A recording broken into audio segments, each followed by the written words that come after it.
नमस्कार, मैं गौरव और हमारे साथ युवा पत्रकार रविकांत जी जुड़े हुए हैं। इनसे हम बातचीत करेंगे और बातचीत का जो मुद्दा होगा वो सीएम नीतीश कुमार के पुत्र निशांत कुमार को लेकर के होगा, क्योंकि विपक्षी के द्वारा नाम को मुद्दा बनाया जा रहा है। आखिर इसमें क्या राज है और आगे क्या हो सकता है, क्या उठा पटक हो सकता है, या क्या नीतीश कुमार जो है वो अपना पूरा पगड़ी जिसको कहते हैं वो अपने बेटा को दे देंगे, जैसे कि लालू प्रसाद यादव अपने बेटा तेजस्वी यादव को दे चुके हैं और तेजस्वी ही पूरे तरीके से राजद का कार्यभार जो भी होता है वो करता है। तो क्या निशांत कुमार भी भविष्य में ऐसा करने वाले हैं? तो बहुत बहुत स्वागत है जी, बहुत बहुत धन्यवाद। रविकांत जी। सबसे पहला सवाल तो ये होगा कि निशांत कुमार को लेकर के जिस तरीके की बातें की जा रही है कि निशांत कुमार राजनीति में आएंगे और नीतीश जी के उत्तराधिकारी बनेंगे, तो आपको क्या लगता है कि इससे कुछ फायदा होने वाला है? देखिए, नीतीश जी का जो अभी स्वास्थ्य है उसको देखकर ये लगता है कि अभी आप कितना भी तारीफ कर लिया नीतीश कुमार के बचाव में भाजपा और जदयू के नेता और मंत्री बोल लें, उससे वो बच नहीं सकते हैं। जो 2 साल में उनका हालिया हाल चल रहा है उस पर अब पर्दा डालने से यह नहीं छिपेगा कि उनका स्वास्थ्य का हाल चाल क्या है, उनकी मनोदशा क्या है। ये हम कटाक्ष या उन पर कोई नकारात्मक बातें नहीं बोल रहे हैं, ये हकीकत अब लोगों को यह महसूस होने लगी। तो यहाँ से कोई एक विधायक भी अगर यहाँ से अगर कमान संभालेगा तो कोई भी 243 और 75 उधर अगर एमएलसी ले लें 300 में, तो वो बेहतर ही रहेगा। क्योंकि ये जो नेशनल एंथम के वक्त जिस प्रकार से वो असहज हुए, बीच में असहज हुए, तो नीतीश जी जैसे नेशनल एंथम के समय असहज हुए जी, राष्ट्रगान के बाद जो आप कर रहे हैं, तो ऐसा तो बहुत सारा वीडियो और यूट्यूब पे जो है तैर रहा है। डिबेट में जिस प्रकार से वो राबड़ी देवी के ऊपर कटाक्ष कर रहे थे या और भी चीजों पर, उससे आप बच नहीं सकते हैं। और जिस प्रकार से और भी सवाल जो नीतीश कुमार पहले हुआ करते थे वो ये हुआ करते हैं, तो जिस प्रकार से उनका जो हाल चाल है, तो निशांत कुमार को लाना ही लाना है, केवल सरकार में लाने के लिए नहीं, पार्टी को बचाने के लिए और पार्टी को चलाने के लिए। अच्छा, तो क्या लगता है कि निशांत कुमार आने से जो नीतीश कुमार का राजनीतिक समझ है वो राजनीतिक समझ निशांत कुमार के पास है? वो अगर यहाँ पे आ जाते हैं तो क्या कर लेंगे? देखिए, वो कर कुछ भी नहीं सकते हैं। हाँ। कोई भी नया नया अगर आएंगे तो वह सीखेंगे पहले। उनको उनका जो टॉप लीडर है, जैसे हम लोग देखते हैं कि सोनिया गांधी जब आई थी तो भाजपा सरकार में आई थी और सोनिया गांधी ने कहा था कि हमें राजनीति में इंटरेस्ट नहीं है, मगर मजबूरन कांग्रेस को जिंदा रखने के लिए सोनिया गांधी को लाना पड़ा। उसी प्रकार से राहुल गांधी को। क्या सोनिया गांधी के पास कोई दायित्व रहा? सोनिया गांधी आई ठीक है, लेकिन वो क्या राजनीति में सक्रिय रही, तो उनके पास कोई अपना दायित्व तो नहीं रहा? आपको याद नहीं होगा, 2004 से 14 तक सरकार कांग्रेस ने चलाई थी इस देश में जी, इसलिए हम बोल रहे हैं। और अभी भी कांग्रेस जब फिर ढलान पे आई और अभी, मगर हम लोग निशांत पे हैं, तो वो डायरेक्ट कोई आएंगे तो डायरेक्ट कुछ कर लेंगे, हम ये बातें नहीं समझते हैं। मगर निशांत कुमार अगर आएंगे तो पार्टी को एक नेतृत्व मिलेगा। आप ये देखते हैं कि कई जितने भी सीनियर नेता रहे हैं या कुछ भी रहे हैं, उनके उनके बेटे के आने से उनकी पार्टी को मतलब सुरक्षित हुई है। जैसे जीतन राम मांझी। अच्छा ठीक है, जब ये बात आप कह रहे हैं तो राजतंत्र और लोकतंत्र में अंतर क्या रह जाएगा? लोकतंत्र का तो मतलब ही होता है कि जो जनता के द्वारा, लोगों के द्वारा चुना जाता है। हाँ। फिर आप ये बात कर रहे हैं कि जो राजनेता आए तो उनका बेटा, या फिर कोई और राजनेता आए तो उनका बेटा आकर के दायित्व संभाल रहा है, तो फिर तो ये बातें तो हाँ, तो नहीं है ना? ये हकीकत है, आप इसको नकार नहीं सकते हैं। अब राजतंत्र से लोकतंत्र को अगर मिलान करिएगा तो उसमें यही बातें होगी कि अगर उनका बेटा आ जाएगा तो उनका नेतृत्व सभी मानेगा। अब संजय झा, ललन सिंह, अशोक चौधरी, विजय चौधरी का लोग नेतृत्व नहीं स्वीकारेगा। इनके कहने से विधायक रुकेंगे, भागेंगे, ये असमंजस वाली स्थिति है। और साथ ही आज कोई भी पार्टियां जो बन रही है वह एक जातीय बेस्ड पार्टी है। सभी लोग जानते हैं कि कुर्मी को एकत्रित करने के लिए इतने नेता बढ़े, आरसीपी सिंह बढ़े, सतीश कुमार बढ़े, भाजपा भी 2-3 बार प्रयास करने का प्रयास कर रही है, मिनिस्टर भी अभी बनाई है। मगर क्या सभी लोग बिहार और देश में नहीं जानते हैं कि कुर्मी का नेता कौन है? सभी लोग जानते हैं। तो जिस तरीके से नीतीश कुमार कुर्मी या अपने जाति को साध रहे थे, क्या निशांत साध पाएंगे? बिल्कुल, ये बातें हकीकत। आप देखिएगा कि जब लालू प्रसाद यादव थे तो कोई ये नहीं कहता था कि उनका बेटा राजनीति में आएगा तो यादव का नेता बन जाएगा। क्या आज तेजस्वी यादव के तो बहुत दिनों से मेहनत कर रहे हैं। हाँ, तो वही, अभी तेजस्वी से आगे नहीं जाएंगे। वही बात हम कह रहे हैं कि निशांत अभी आएंगे तो एक वैग राजनीति पे नहीं छा जाएंगे। वह धीरे धीरे, जैसे संजय, जो नीतीश कुमार ने इतने लोग और इतने आदमी बनाए हैं, वो तो मुख्यमंत्री तक लोगों को बनाए हैं। गवर्नर से लेकर उपराष्ट्रपति और राष्ट्रपति तक में उनका हस्तक्षेप होता है उनके फैसले का। तो इतने लोग राजनीति में वो 3-4 दशकों में बनाए हैं कि उनके बेटे को किसी भी सदन जाने के लिए और कोई भी पद पाने के लिए किसी भी पार्टी का रहमो कर्म पर नहीं रहना पड़ेगा।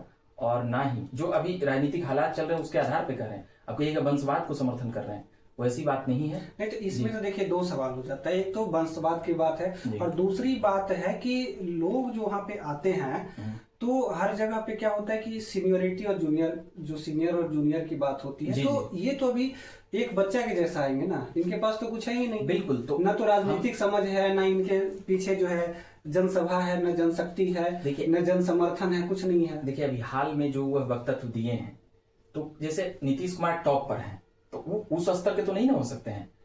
जैसे तेजस्वी यादव लालू प्रसाद यादव नहीं बन सकते हैं, तो निशांत नीतीश नहीं बन सकते हैं, मगर वो कुछ भी बनेंगे, पार्टी को जिंदा तो रखेंगे, लेकिन जिस पार्टी का वक्तव्य दुकान तो चलेगा। अच्छा, जिस वक्तव्य की आप बात कर रहे हैं तो उस हाँ। वक्तव्य में तो अभी तक नीतीश कुमार भी खुल करके नहीं बोले हैं कि हाँ हमारा बेटा आएगा, देखिए या फिर हम अपने बेटा को जो है इस तरीके से, क्योंकि पिछले बार से जिस तरीके से आप नीतीश नहीं, कुमार देखिए, को आप नीतीश कुमार को इतना बेवकूफ मानते हैं कि वो बोलेंगे कि हमारा बेटवा को राजनीति में लाओ।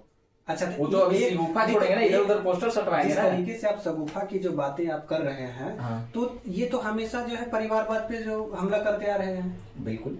तो फिर ये अपने परिवार को कैसे ले आएंगे? ये अपने परिवार को उस प्रकार लाएंगे कि नीतीश कुमार 2013 में क्या बोले थे, 14 के लोकसभा में क्या बोल रहे थे कि हम संघ मुक्त भारत करेंगे, मरना पसंद करेंगे, भाजपा में नहीं जाएंगे। आज किसके बैनर के तले सरकार चल रही है? आप ये बातें देखिए गौरव जी, तो आपको समझ में आएगा कि नेता लोगों के बस में नहीं रहता है।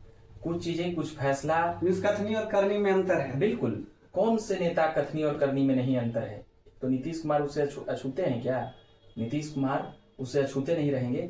और आप देखे होंगे कर्पूरी ठाकुर क्या बोलते थे, उन सभी बातों को जब लाइएगा और सुनिएगा तो बड़े विद्वान की तरह बोल। आज उनका बेटा क्या करना है राजनीति में, मगर ये कहिए कि उनका निधन हो गया तो उनका नाम लेना कहाँ तक उचित है? तो नीतीश कुमार आज अभी कहाँ है राजनीति में? वह अभी मतलब कि ढलान की ओर है। अब कोई नहीं कह सकता है कि नीतीश कुमार उदय हो गए, चुनौती दे देंगे पूरे भारत के राजनीति में। कोई उतना उष्मा और ऊर्जा नजर नहीं आ रहा है अभी तत्कालिक हिसाब से। तो अब नीतीश कुमार को कितना साल तक सुनना पड़ेगा कि आप एक वंशवादी और परिवारवाद के नेता हैं? कुछ ही क्षण भर के लिए सुनना पड़ेगा। अब वो राजनीति से मतलब कि कहीं भी रहेंगे तो भी उनको बहुत कुछ ज्यादा डिबेट में नहीं सुनना पड़ेगा। ये तो वंशवाद वाला आरोप उनका चल जाएगा। और इस प्रकार से भी आप बचाव कर सकते हैं वंशवाद का कि भाजपा, कांग्रेस या कोई भी देश की जितनी भी पार्टी है, लगभग सभी पार्टियों में वंशवाद हावी है।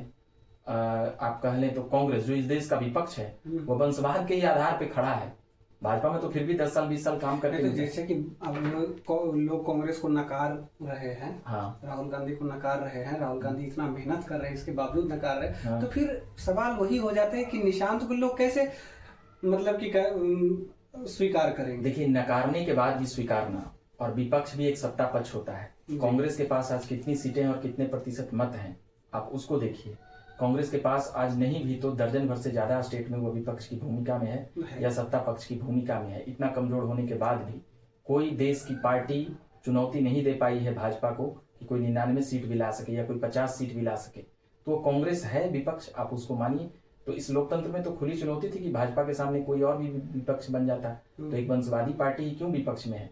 हम उन चीजों को नकार नहीं सकते हैं। पॉलिटिक्स करने के लिए संसाधन, रुपया, पैसा और परंपरागत लोग चाहिए, वह कांग्रेस के पास है। और जदयू के पास वो तमाम चीजें नीतीश कुमार के धरोहर के रूप में निशांत को मिलेगी।